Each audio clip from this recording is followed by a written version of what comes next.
Welcome to the Performance Gap Podcast with your host, Tommy Calania. The purpose of this podcast is to discuss up-to-date evidence-based content and professional experiences as we explore topics within the sports medicine and sport performance fields. This podcast is for any clinician, coach, trainer, or athlete looking to improve their understanding of what it takes to bridge the gap from the clinical care setting to athletic performance. All right, we are live. We're live. All right. Well, thank you for tuning in today. I'm here with my longtime friend, role model, and mentor, Dan. Wow.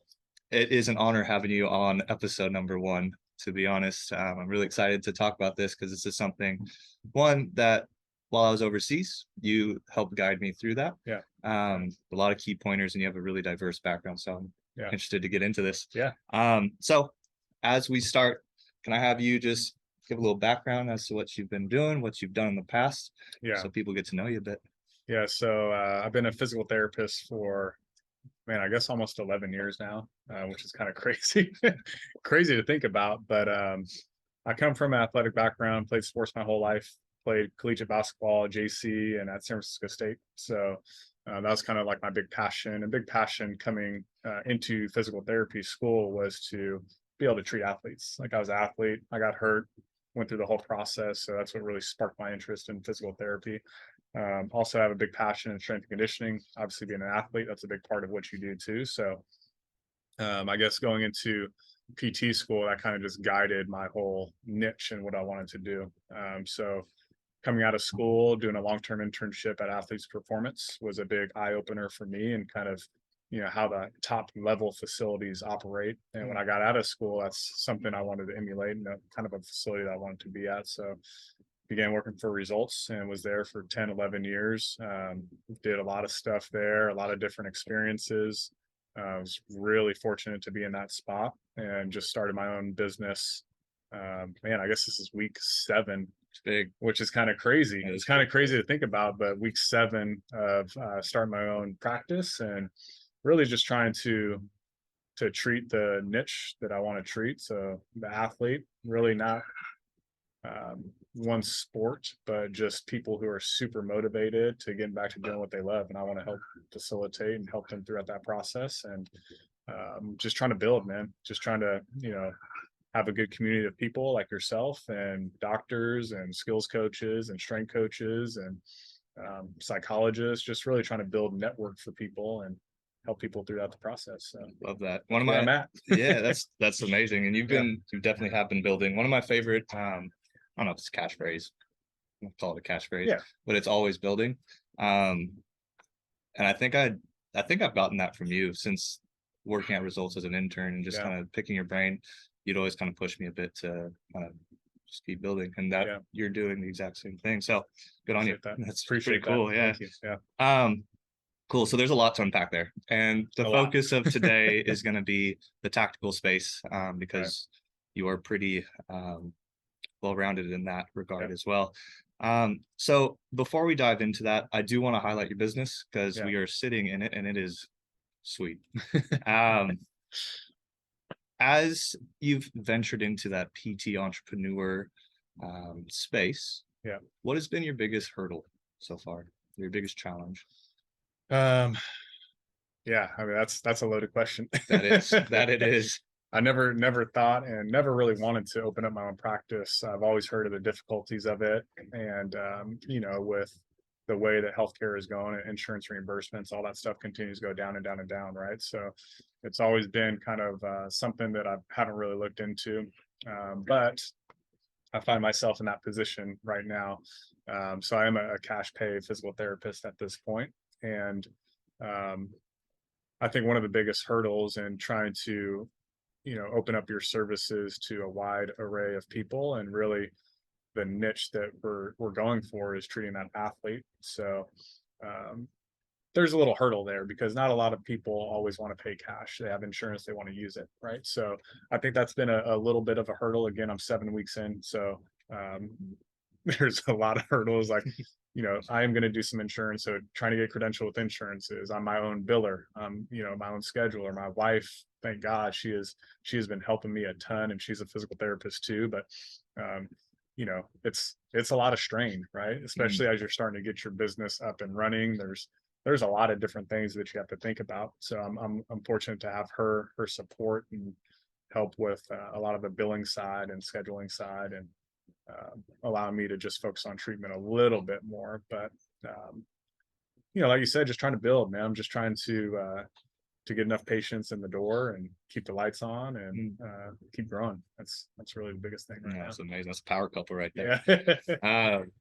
Yeah, and starting your own thing is no easy feat. So for 7 weeks, you've done a lot. Yeah.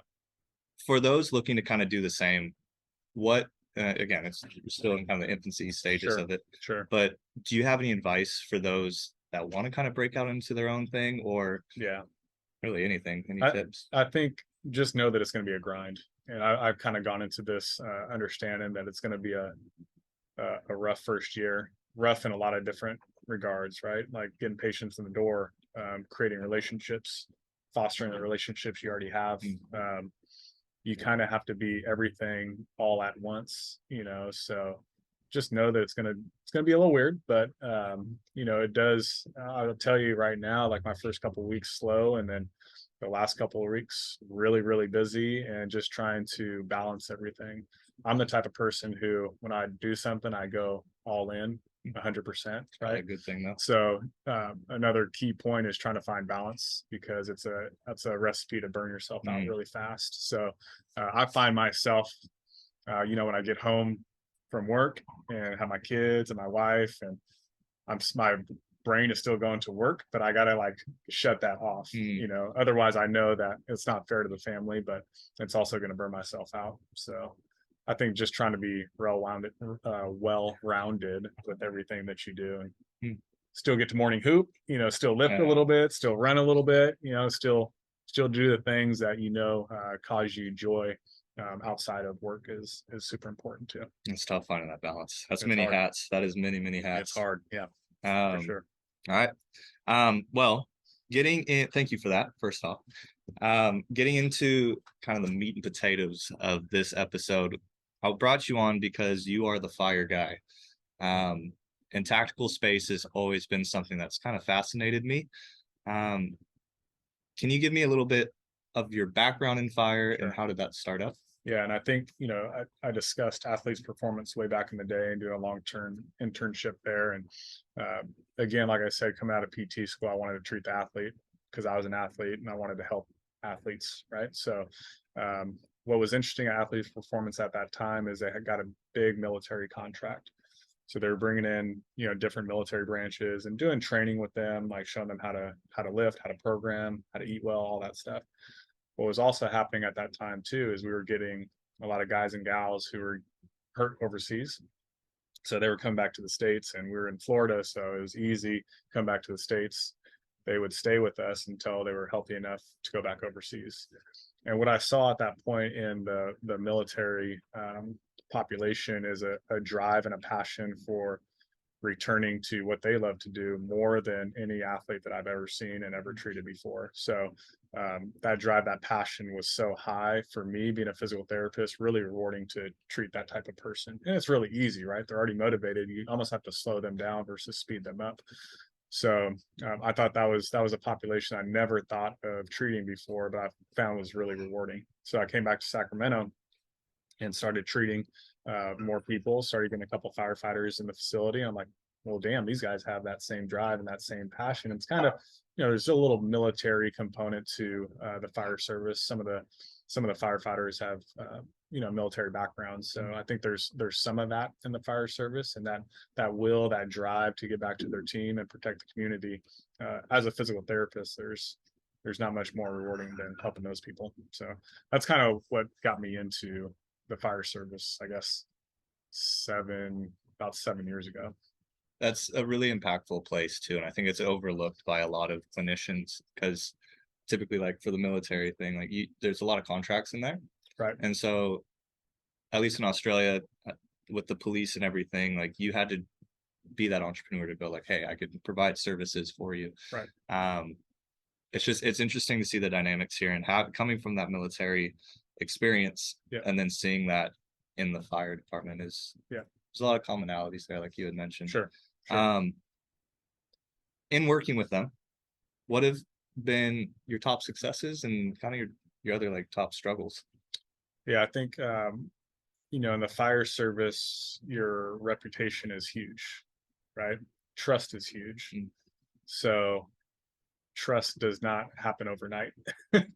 So it does take being consistent and showing that you care, with the department over several years before you can build that trust and really get the buy-in from the whole department. So I don't know if it was a struggle, but it took a little while for people to trust that I was there to do the right thing for them versus uh, something else or some other intentions, right? So I think that was big, but again, I think just staying consistent with my message to those guys and showing that I cared and volunteering my time and going out there, putting the equipment on, going through the same drills that they were going through, and talking to them about different things and helping them through different struggles really helped build that trust. So um, once that happened, and more people started referring, other members to me, I think everything was pretty smooth sailing from there. Yeah, that's awesome. Yeah.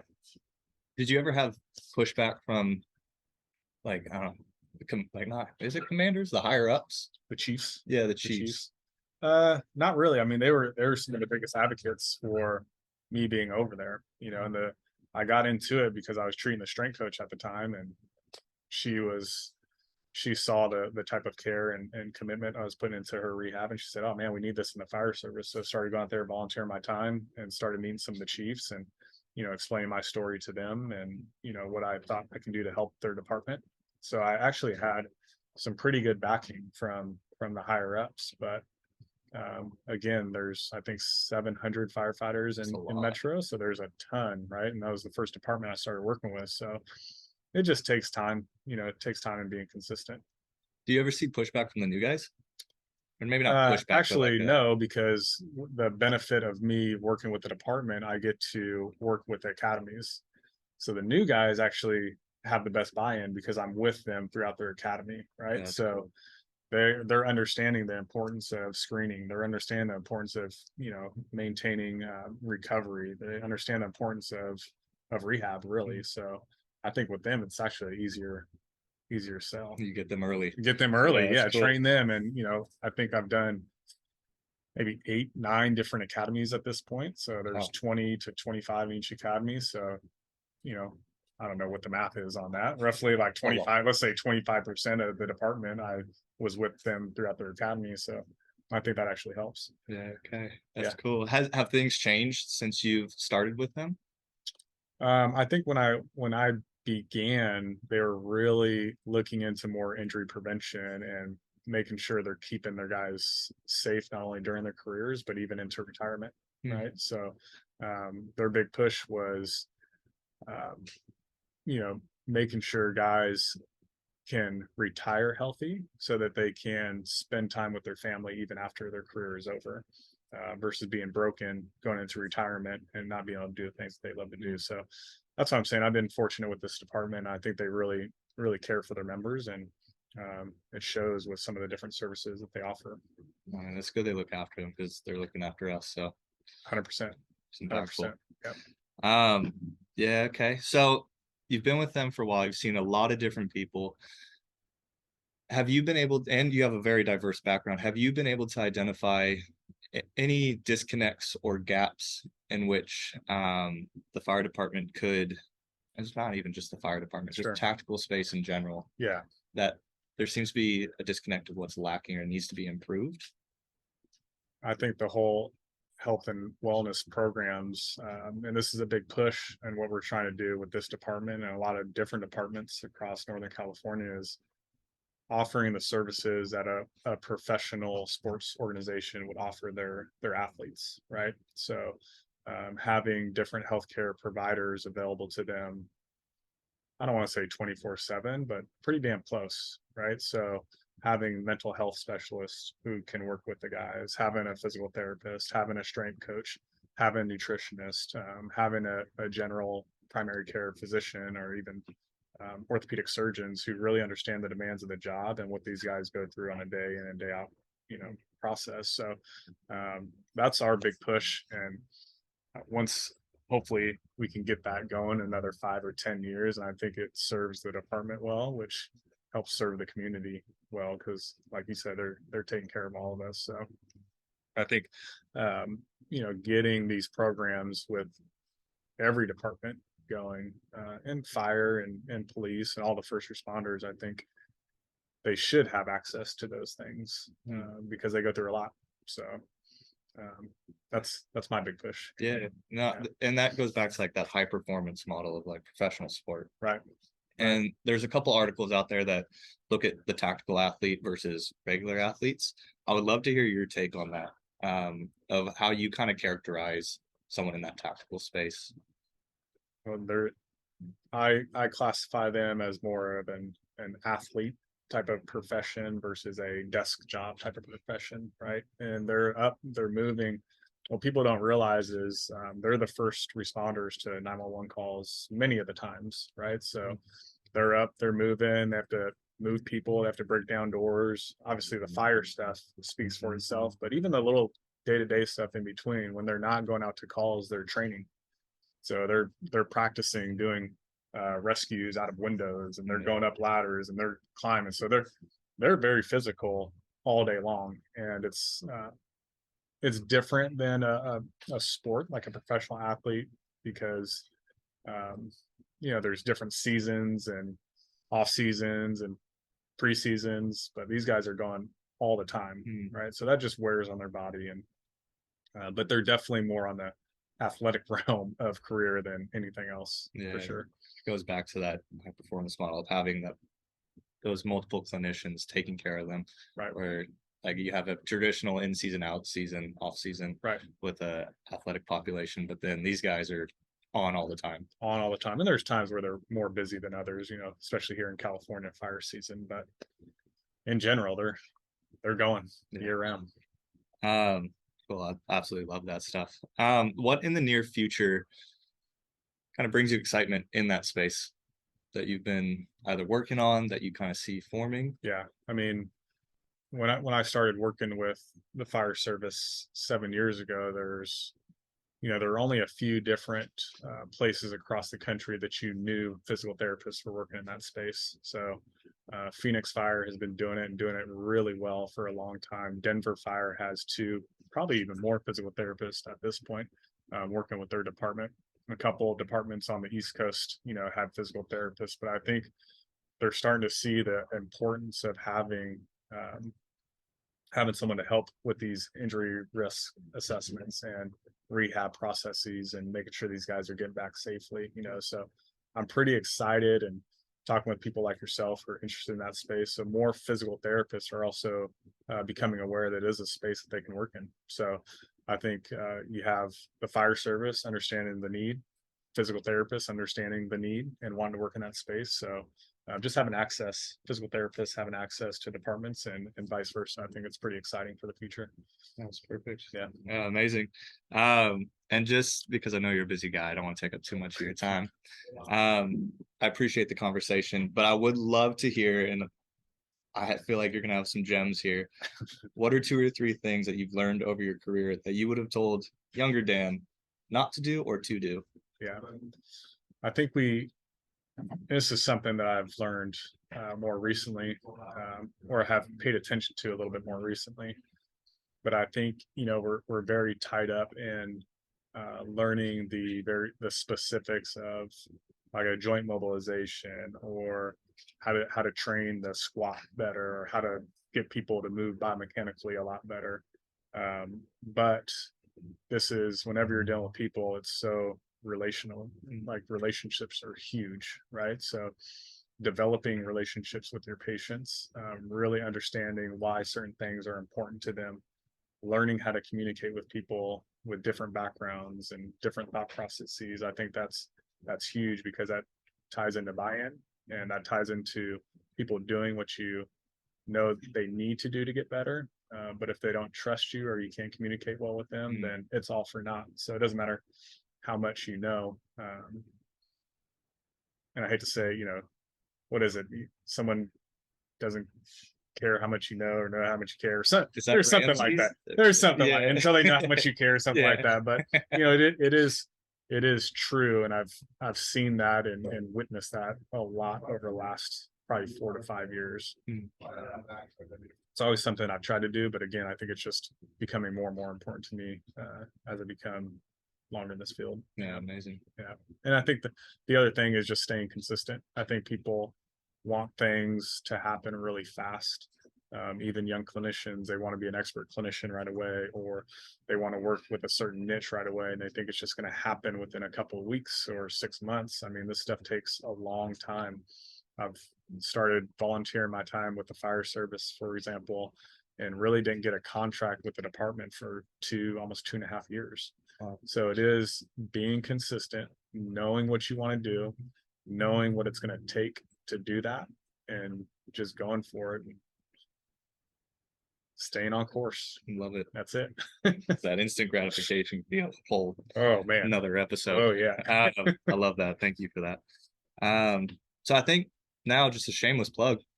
Tell people where they can find you. Love it. Contact I love you. it. Yeah. So again, like I said, I opened up my own practice, Mac Performance Physical Therapy. We're here in Folsom, California, which is a little suburb of Sacramento, obviously, and we have a website.